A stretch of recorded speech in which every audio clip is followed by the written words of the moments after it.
আজ চলে এসেছি সম্পূর্ণ নতুন ধরনের হোলি স্পেশাল মালপোয়ার রেসিপি নিয়ে। তার জন্য প্রথমেই পনিরটাকে টুকরো টুকরো করে একটা মিক্সার গ্রাইন্ডারের মধ্যে নিয়ে নিচ্ছি। দিয়ে দিচ্ছি প্রয়োজন মতন চিনি আর অল্প একটু দুধ দিয়ে খুব ভালো করে পেস্ট করে নিচ্ছি।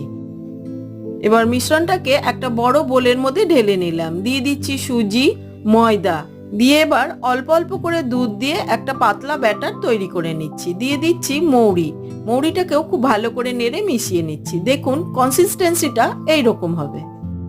এদিকে একটি প্যানের মধ্যে তেল আর ঘি গরম হতে বসিয়ে দিয়েছিলাম। এবার এক হাতা করে নিয়ে যেভাবে আমরা নর্মাল মালপোয়া ভাজি সেইভাবে দিয়ে দিচ্ছি। একদিকটা হয়ে গেলে অপর দিকটা উল্টে দেব। এইভাবে উল্টে পাল্টে লাল লাল করে ভেজে তুলে নেব।